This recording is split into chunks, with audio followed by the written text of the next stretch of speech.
Aujourd'hui, le 15 Nissan, le 15 Cheshvan, c'est 22 ans du décès de Rav Shach, 22e Yahrzeit de Rav Shach. Alors dans son Sefer Merosh Amana, son Sefer qu'il a écrit sur le Chumash, Merosh Amana, on va lire un petit peu un chapitre sur Parashat Vayera. Il nous explique quelle est la différence entre un tzaddik et un homme normal. Moi aussi, je mets les tefilines, et je fais le loulav, et j'étudie la Torah, et je fais comme Moshe Rabbeinu. Quelle différence entre Moshe Rabbeinu et moi, entre l'Admour de Vizhlitz et, je sais pas, et Rav Shach, on est tous pareils, quoi, on est bons. Chacun fait des fois des petits avérotes, chacun fait des mitzvot, où est là? Comment on détermine quelqu'un est un tzaddik? C'est pas à nous de déterminer, mais quand même on veut savoir. On voit dans la paracha de cette semaine que Og, un grand géant qui avait passé avant le déluge encore, Og, il était avec Nimrod dans la guerre. Finalement, quand Nimrod a gagné la guerre contre les rois, il est venu prévenir Abraham. Vayomer Abraham, Vayavo Apalit, Vayavo Abraham à Ivry. Et Og est venu vite chez Abraham pour lui dire attention, ton neveu s'est fait capturer par Nimrod et ses copains, Amraphel. Et à ce moment-là, il espérait que Abraham, ce qu'il a fait, va partir en guerre.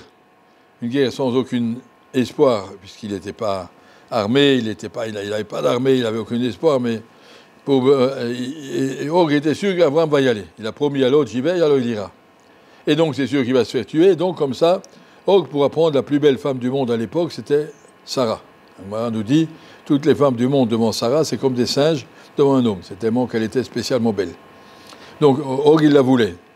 Bon, il pouvait la prendre d'Abraham, il suffisait de faire tuer Abraham, et après il irait prendre une femme qui est libre, qui est disponible.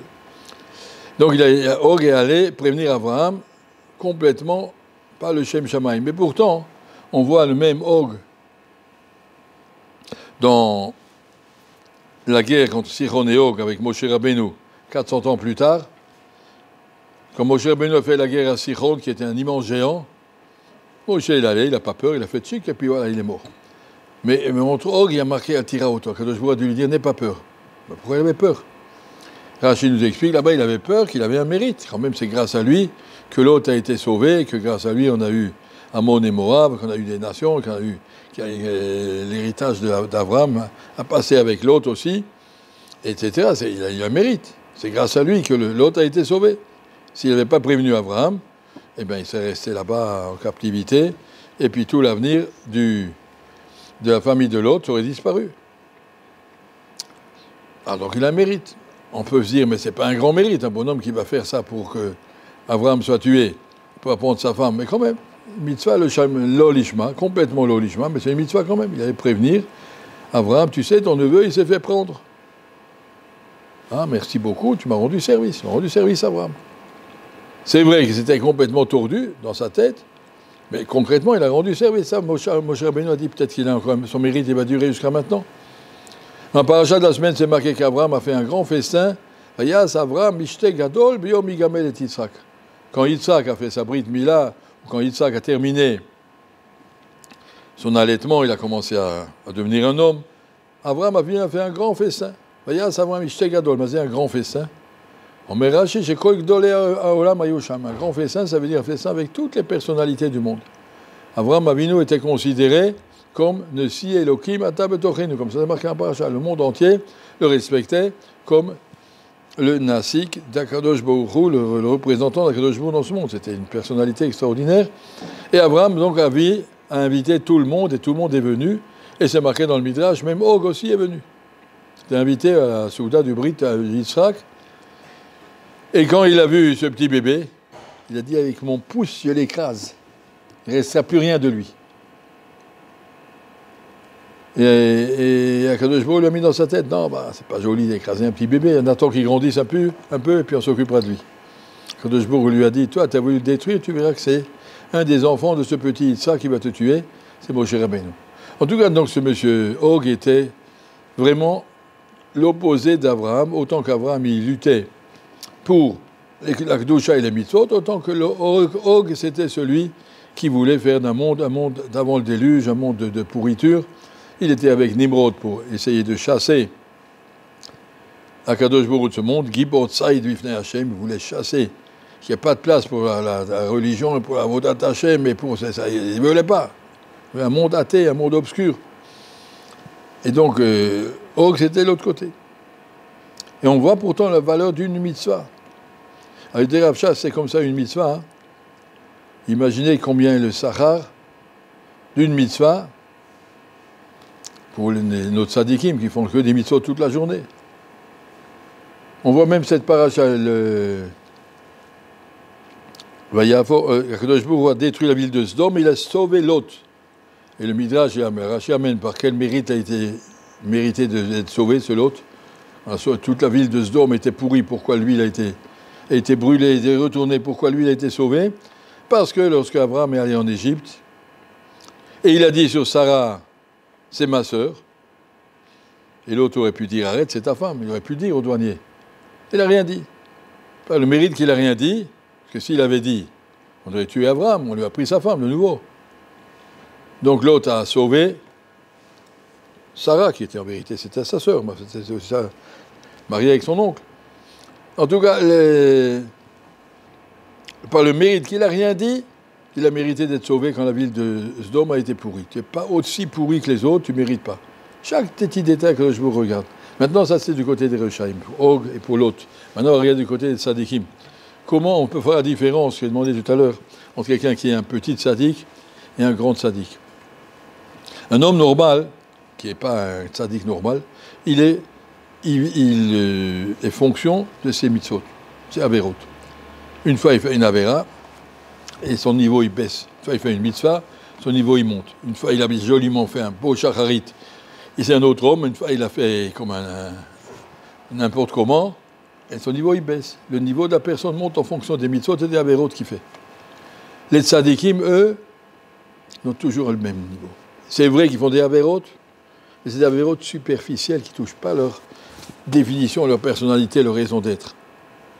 Même s'il va faire une mitzvah, il ne va pas être un autre homme, faire une avera, il ne va pas être un autre homme.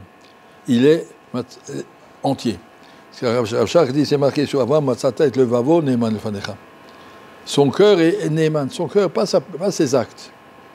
Nous, on est jugés sur nos actes.